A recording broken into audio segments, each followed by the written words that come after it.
Hey everyone, Xylee here, and I have a really interesting question. What really defines a bullet hell? Is it learning bullet patterns, or is it the space-style free movement? Although it's not really a bullet hell, it's more of a run-and-gun projectile spam, I consider Contra, also known as Probotector in Europe due to violence and retitled Geyser in certain localizations due to its association with the Iran-Contra affair, to be one of the first real bullet hells. Now, for those who don't know, Contra is one of the most influential game series in the world, but not for the reasons you may think. Although most people haven't heard of the game, that doesn't mean it hasn't made a cultural impact in other ways. Contra was developed and published by Konami for the Nintendo vs. Arcade system in February 1987 for Europe and Japan, eventually released in March 1987 for the United States. I'm sure you've heard of the Konami code, used in films like Wreck-It Ralph in October of 2012.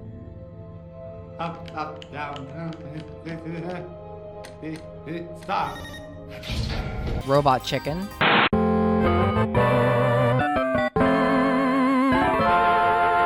Contra was a complete success, becoming one of the top 4 highest-grossing arcade games of 1987 in the United States alone. It was awarded as the best action game of 1988 by Electronic Gaming Monthly, a popular games news magazine, when Contra was released.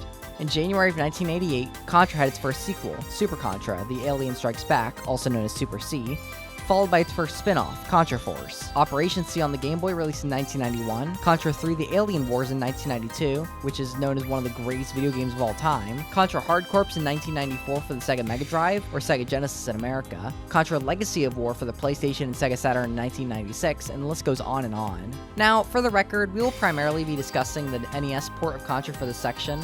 The arcade game I don't have a ton of experience with, and the other versions kinda... I'll talk about them though. Well, let's begin with the NES port. We'll go over to the other versions later, yeah? So, let's start with the story. The year is 2631. New Zealand reports that a meteor crashed into the ocean. 2 years later, Red Falcon terrorist group begins the destruction of humanity by using the alien meteorite. 2 of Earth's Marines, Bill and Lance, are sent in a squad named the Geyser to New Zealand to stop the Red Falcon, destroy the aliens. Pretty simple, not a crazy story, easy to follow, great. How do I know all this?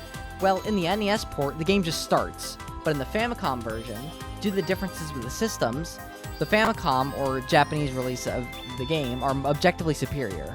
It is a full-on extra track of music, way more animated sprites, cutscenes, and dialogue. We'll be using the NES version, yes, but the Japanese version due to these differences. Although the entire game is in Japanese, I have a translated version for convenience. Enough yapping, let's just get into the game. The first stage is Jungle, which is a side-scrolling stage. Run to the right, dodge the enemies, destroy the sentries, and you'll be at the defense wall pretty quickly. The defense wall is the first boss, or should I say mini-boss of the game. Kill the sniper, destroy the grenade launchers, and destroy the core of the base. We've now completed the first stage, and we're entering Point A, the first base in the game. The game switches perspective to a third-person view as we enter the base, tasked to destroy the laser-controlled nuclear balls, yes, that's the official name, and proceed to the next section. The base is full of Red Falcon troops and turrets, each section of the base being divided by blast doors. Destroy the balls, blowing open the doors and removing the electrical grid in front of you.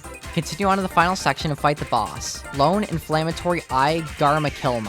Whoever came up with these names needs a raise. Once you destroy the eye, you can move on to Waterfall. Waterfall is one of my more favorite stages. It's also the only stage to scroll upwards instead of side by side.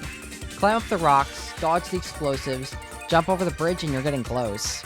At the end of Waterfall, you get to fight a final boss, which looks nothing like the arcade version. I always called this the Squid Wall since, well, look at it. It looks like a squid. The actual name for the boss is Gromades, and it's actually pretty easy to defeat. With one arm destroyed every 4.2 seconds, its mouth will open and it'll shoot 3 fireballs. With both arms destroyed, that goes down to 2.9 seconds. Stand at this very specific spot and spam as fast as you can. This is how people got Nintendo Thumb back in the 80s. After defeating Gromades, you're up to base 2. Destroy the nuclear balls, proceed past the doors, and you're on to fighting Gotomuga. Gotomuga is known as the Transformers logo by a lot of people since, well, again, look at it. No matter. After destroying the robot, you're on to the snowfield. Get past the mountain gutters, avoid the grenades, and keep running. Eventually you reach the Dogra, an armored vehicle. Shoot the hell out of it, move on, and fight another. Repeat and proceed.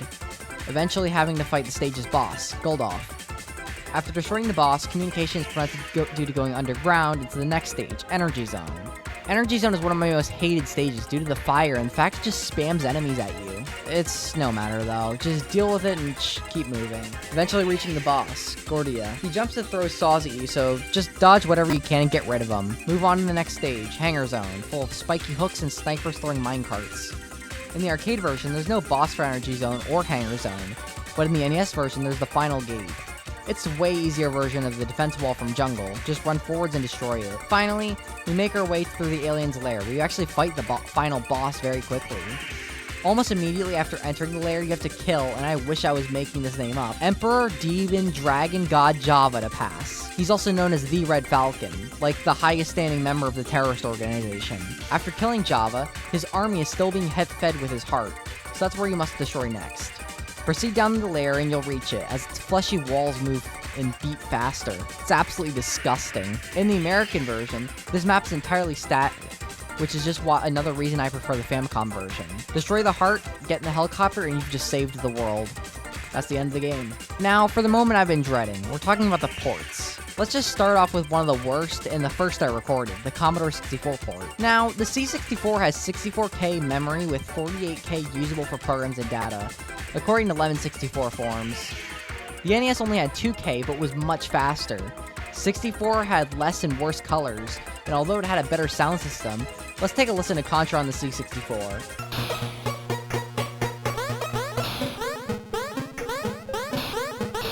Hear that?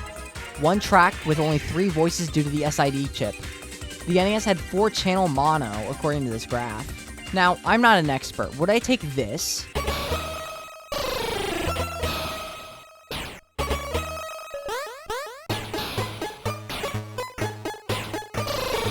over this?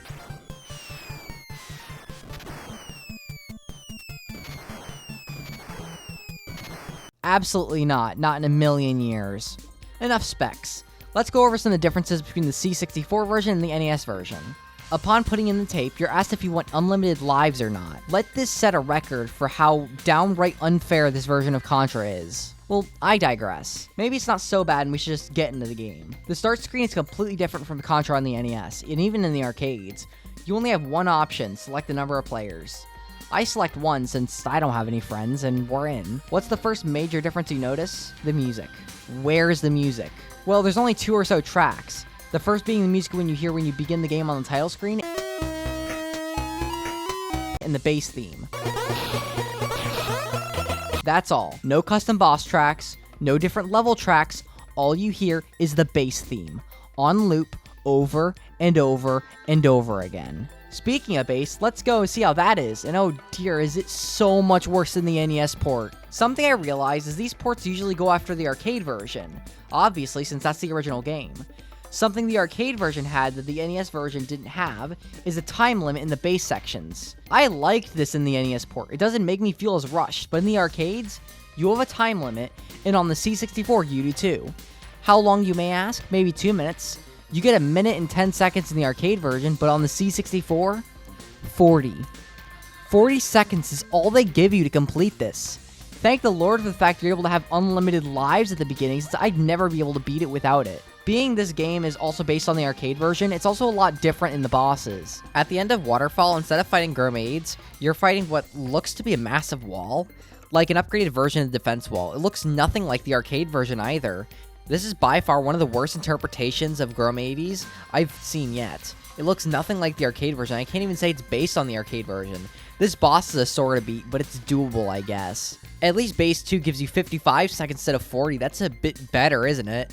It's still not nearly enough time to deal with all the enemies and horrible mechanics used here. Oh, and as for Gotamuga, it's one of the hardest versions, but due to the fact it just spams Garderoba. Can I even call it that? It's not like the NES port where they actually follow a pattern. It's like the rings from Garmakilma. Fun fact, did you know these energy things they're shooting to spawn the boss are called Shrouds? Yeah, and the turrets are called Zarks. I didn't know that, and I don't think I even wanted to know that. Like the arcade version, at the beginning of the snow area, the C64 spawns Golduff at the beginning instead of a boss like in the NES port. Why is this a problem? Just look at this gameplay for a moment.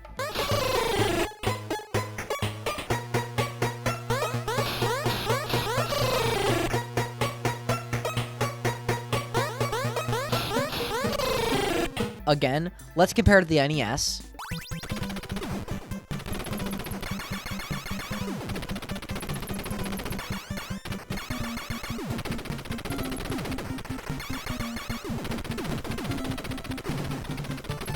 or C64?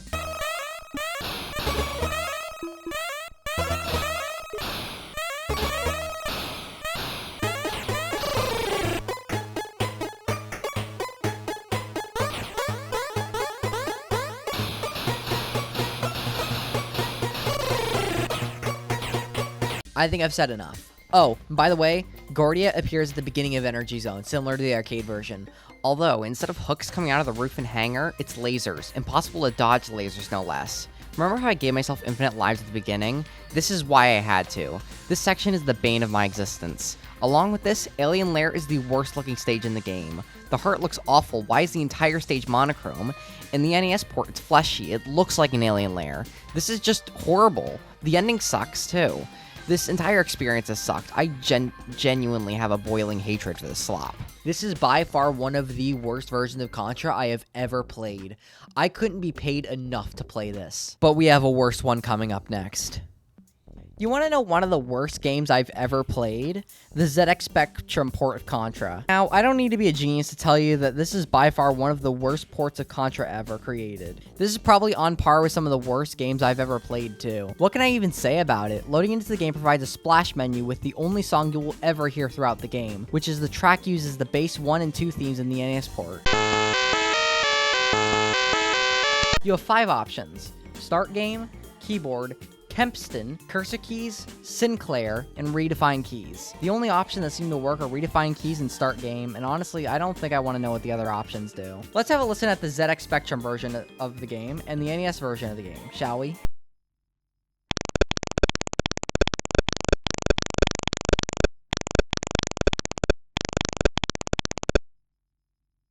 I don't think I need to say much else here. The rest of the game is awful. There's no music throughout the rest of the game. Textures are constantly flickering. The color palette is just awful. It is strained to the eyes to stare at, and I feel like I'm going numb by just thinking about it. How do you make a game that hurts so much to look at and controls even worse? You can't walk backwards, making dodging things near impossible. You can't jump backwards. You can barely see the enemies since they flicker so much, not to mention they completely blend into the background. At least the Commodore 64 version was nice enough to give me infinite lives. Here, I'm stuck at 6. 6 lives to complete this broken, buggy, unplayable mess. I need to move on. This game is taking a toll on me. Let's hope this version's better. The MSX2 version. A Japanese exclusive for a Japanese home computer. The last 2 games have been awful. Please be good. Please be good. Oh my, is it good. This is the most faithful breed of between the NES port and the arcade port I've ever seen. Ignore the flip screen limitation. This is one of the coolest builds. Not to mention, there's 8 stages in the NES version. This version, there's 19. Stages 1 through 9 are from the arcade/NES version, and look pretty close to the arcade version, no less. But stages 10 to 19, completely custom. Ironically, there's only single player on this, excluding Lance Bean from the game entirely. The game is much shorter than the arcade and NES version due to the limitations of the MSX2, but overall, it'll run you about the same time since the additions. There's also different weapon mechanics. Instead of immediately switching guns to whatever you pick up, you now have a menu where you can select the weapon you want to switch to. It's really cool and allows you to be more deliberate with what weapons you bring. Although we're missing my favorite weapon. The spread gun was completely omitted from this port, being replaced with the tail gun due to technical limitations. Dying is also different. It isn't a one-hit death anymore. You now have the energy gauge, which goes down with each death. You keep your weapon until you lose your life, in which your energy gauge resets, but there's also now no continues. Once you're out of lives, you're over. No second chances on this. Now, the music, it's not actually horrible. It has the SCC sound chip, meaning it's not great, but it's not awful. It's actually pretty respectable, all things considered. This being a home computer and all. Although if I was stuck in a room and had to pick between this version and the NES port, I'd pick the NES port any day. But this one is pretty fun and offers a different and more unique challenge. Did I just find a good version of Contra that isn't talked about much? It seems I did. I wouldn't recommend this version over the NES version, but as a good alternative due to its increased difficulty and appeal, if only it wasn't a Japanese exclusive. Enough glazing though, let's get into the cons. First off, the game was received horribly due to the fact it's just more repetitive with less unique stages. The stages that are new have meh to okay level design. They have no continues, which makes it so much harder. The hit detection seems really weird at times. Like, I feel like I should be hitting things, but I'm just not. You know, this would have been easier if they would have just kept the spread gun, but nope, they removed it. The game also has a lot of errors with English, typing things like a sensor with an S, and maze with an S as well. The misspellings are even in the user manual. What a shame. There's also a major difference I noticed with the base section of the game that wasn't in the arcade or NES port that really annoys me. You can aim up and hit the ceiling. The base sections are also a lot different, requiring you to jump and shoot.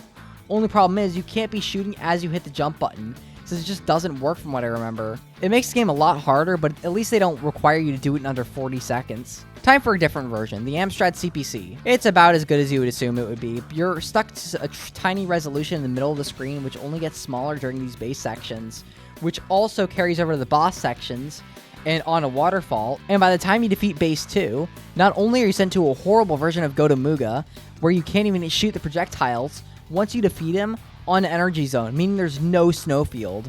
One of my favorite levels, entirely stripped from the game. Once you complete Energy Zone, it strips straight over to Hangar with a boss similar to the arcade port. Only problem, in Hangar, you can get a barrier power-up, which lasts 40 seconds. The problem with that? Once you reach the alien part at the end of the game, by the time you defeat it, it's only been about 40 seconds. Meaning, when you see you at the Hangar, all you have to do is run to the right and you win. What an underwhelming boss fight. Oh, and regarding the ending, it sucks. It's one of the worst and most pitiful endings in the entire series. Congratulations, you have saved the Earth from the evil alien threat. Unfortunately, destroying the alien heart activates a self-destruct mechanism which blows up the planet. How sad. What a horrible ending to a horrible game. Did I seriously just get told, nuh-uh, you can't win by a computer from the 80s? DOS, or Disk Operating System. Oh, what words I have to say about this one. This one was by far the hardest to find. I had to search for a sizable amount of time to find this one in comparison to the others. Now, I'd like to keep this channel moderately family friendly, but games this bad makes it so hard to do that. For starters, when I initially booted the game, it told me Konami presents a Banana Development Production. What kind of company is Banana Development Production? Not to mention that fact that I had my headphones up. The game just opens with this screeching sound.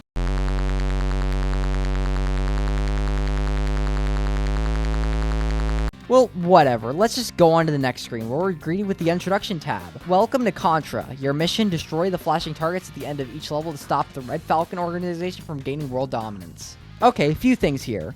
One, remember how earlier in the video I stated that Contra was renamed Greiser in Europe? Well, this screen on the PAL version still says Contra. What a mess up. Did nobody test this game before releasing it to notice the fact that the introduction screen still says Contra? Let that set a message for the rest of this. Something else you'll notice, besides the pitch-shifting horrid noise at the beginning, there's no music, if you could even call that music. The next screen displays a control setup menu, which I thought was weird. How come you have to use home, page up, end, and page down for that? Why not just group holding up and right into page up? Well, my friends, this is meant to be played with a joystick. Now, I don't have a joystick, so this is going to be a lot harder. How do they expect everyone who plays this game to have one? I sure don't, and I'm sure at least half the population doesn't have a joystick. That came out wrong. Point is, I'm not going out and buying a PC-compatible joystick just for this one game. I haven't even loaded it and I can already feel my kidneys failing. Let's just get this over with. For starters, what even is this color palette? Maybe it's because I messed up with DOSBox, but I don't think it's supposed to look this bad. And oh my lord, the input delay is immeasurably bad. It's seconds late, not milliseconds, straight seconds. I hit jump, and it takes Bill a good 4 seconds to actually jump. This is literally unplayable. I guess I should switch medium, since look at this is actually awful. Well, I found an archive that still has the game running, and this one seems to be a little more playable. I didn't say it was playable, I just said a little more. First off, this game looks horrible. It looks slightly better than the ZX Spectrum port, but that's not even saying much. It controls horribly, it plays horribly, jumping is awful. Did I mention that you need to press the center button to stop moving? Yeah, because they designed this game with only a joystick in mind, there's no physical way I can play this properly. This is actually miserable. After getting to the base section, at least it gives you 2 minutes as opposed to 40 seconds for the timer. But it's still not enough time because of how horrible this port is. I died just before I could beat the first base, and I'm not going back to redo this, so let me just talk about the end. First off, this is what the heart at the end of the game looks like. The final boss, and it's this horrible? I'm surprised this passed any checks, honestly. How did nobody have any sense of quality back then? Well, let's think about how the NES version ends. Helicopter sequence in the Japanese version, cool explosion. On the US version, it's at least a cool credit sequence. Amstrad CPC, the planet explodes. On DOS, a single frame. a single frame showing the programmers and artwork. Along with this, look at the title, Banana Development. Banana Development? Banana Development. It's no wonder this game was only programmed by 2 people. What did the artist do? Spit on a canvas and call it a day? This is by far the worst and most gut-wrenching, mind-numbing, panic attack-inducing, mentally scarring heap of slop I have ever had the displeasure of having my eyes soil by even imagining. Fun fact, this game sold so poorly because people couldn't even play the game.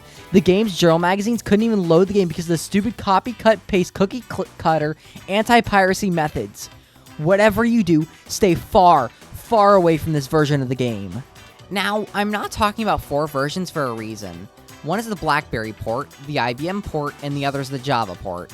I'm not talking about the BlackBerry and IBM versions because I physically can't. I can't even find footage of them, nor knowledge of their existence beside the fact that Wikipedia states that they exist under platforms. I've never seen, nor have I heard of them. And it just doesn't help there's literally an album titled IBM Contra by Toady Price, which, yes, I checked to make sure isn't Contra soundtrack. And trust me when I say this, it couldn't be further from Contra. There's also the Java port, and I simply don't care enough to talk about it. From what I've seen, it looks to be an entirely different game with the Contra name slapped on it, and honestly, I wouldn't even go as far as to call it a Contra game. The last one I didn't talk about is the original arcade release, which I probably should have, but let's be honest, the video's long enough and everyone knows about the arcade and NES versions. Those are just general media. Now, for the last section of the video, a tier list on each of the different versions I'll be discussing. The 2 best versions in S tier are obviously going to be the original arcade release and the Japanese Famicom release. Amazing sprite work, amazing music, it's a great game. I don't really think we need to debate this. Slightly below the Famicom release in A tier, we have the NES port. Practically the same as the Famicom release, but it's missing cutscenes, a world map, and some animations. The snowfield isn't even snowing, just for that it's being brought down a rank. Next up in B tier is the MSX2 version. Why is it here? Well, it was actually half decent, and I did have an enjoyable experience. I'm also grouping in Probotector into here since, well, it's not nearly as good as the NES version because it's missing things that made Contra well Contra. It's just slower due to the PAL regioning.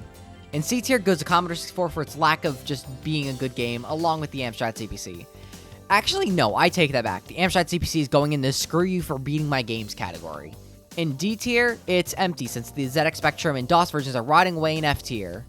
That looks to be all, actually. And I was just starting to have fun. And time for the conclusion. A perfect 8 chapters for 8 stages, but like all great things, such as the arcade version and the NES version of Contra, the video has to end. Which, I want to thank you for watching. I wouldn't be here without the support from you guys, and I really appreciate it. As always, we have a Discord that is in dire need of members, and we are super excited for the next months. Thank you, and I'll be seeing you all next time. Ciao!